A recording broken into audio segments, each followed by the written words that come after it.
Well, it's great that you've been able to control your drinking over the past few weeks. As I've said before, it's a much more difficult goal for people to pursue.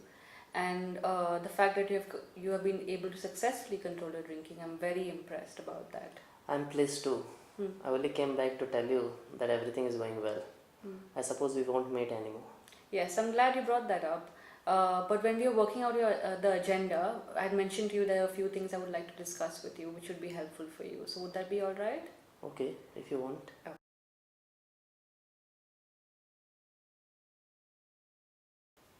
As I mentioned before, it's great that you've been able to control your drinking until now.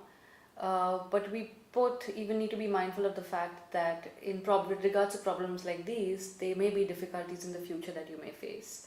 I know you have told me that you're very determined to control your drinking, and the likelihood is that you may not face such difficulties even more. But it's always better to be prepared to deal with them. So what I would like to do in this session is to discuss about these difficulties and then for you to think about them and then practice them in the real world. If I could describe it, compare it to a fire drill. No one likes for a fire to happen, and most often it will not happen. But when it does happen, one always has to be better prepared to deal with it. Does that make sense? Yes, if you put it that way, it sounds sensible to me.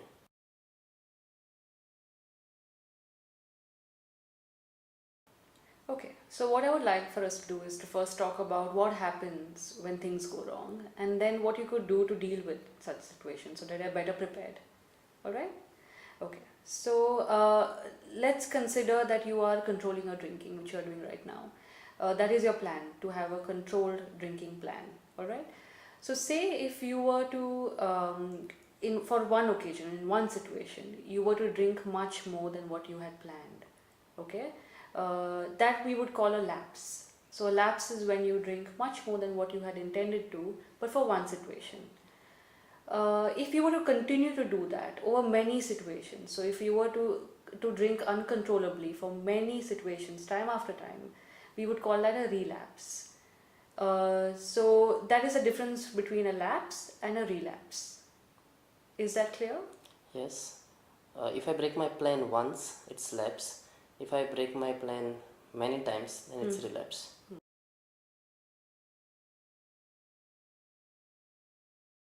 Great. So now that you've understood the difference between a lapse and a relapse, we have to make sure that you don't have a lapse at all. And in case you do have a lapse, we need to make sure that it stops there and it does not turn into a relapse. So for that, we need to identify why the lapse happens in the first place, to identify triggers, because lapses are most often associated with triggers. So let me give an example of what one trigger could be.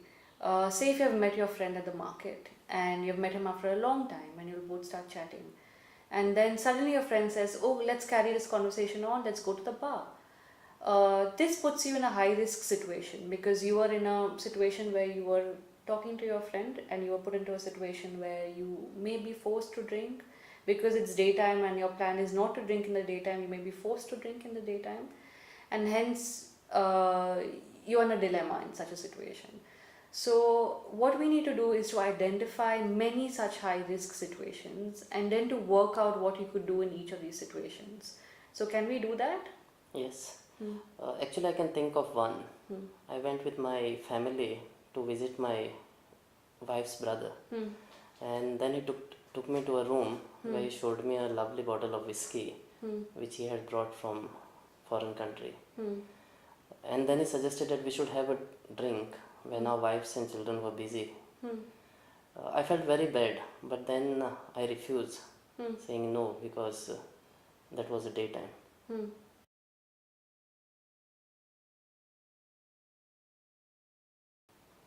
Okay, that's a really good example of a situation that puts you at high risk, and well done for not lapsing.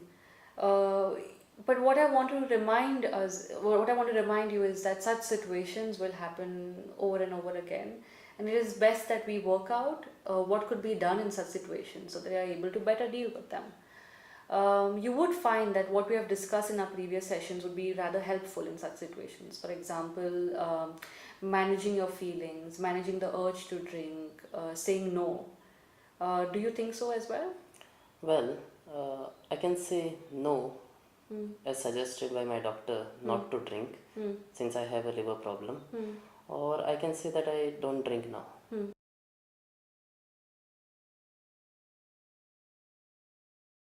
Okay, so that's a good way of saying it. But now what I want you to do is to say that aloud and not to yourself. So what you could do is say it in front of a mirror aloud, say it when your wife or son are around, practice it with them. The point that I'm trying to make here is that the more you practice saying no, the more likely it will be that you'll easily be able to say it, or it'll come out more naturally. So let's add that to our action plan later, and you could practice how to say it more often as well then.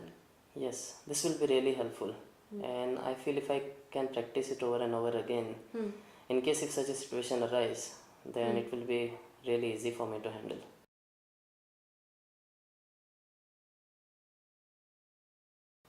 Okay, it's great that we understand each other. However, it's important to remember that in spite of all our efforts, we do slip up sometimes. I know you're very committed to control your drinking, and you have even mentioned to me the example of saying no to your brother in law or that lovely bottle of whiskey. But in my experience, I've seen that people do slip up, and it's best to learn ways in which you can deal with that. We have spoken about what you can do to get out of high risk situations and what those situations look like. Now I would like for us to talk about what you can say to yourself or do in case you have a slip up. Is that all right? Yes. Okay. So, what do you think you can say to yourself in a situation where you've been drinking uncontrollably? I don't know. Maybe I can say to myself that I mustn't allow a small stumble to turn into a catastrophe.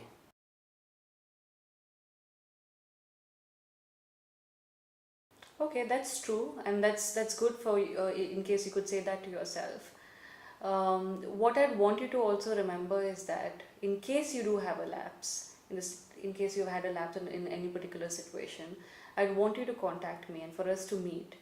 The main reason for doing so is to review what has exactly happened, what didn't work, and then to plan for the future and to see what you could otherwise implement. I know you'll think that you could do this by yourself and you don't really need to meet me. But in my experience, I feel that it's better, at least for the first time that I've had a lapse, to come and see me. So can you make a promise to me and tell me that you'd come and see me in case you do have a lapse? Yes, surely. But I don't have any more appointments with you.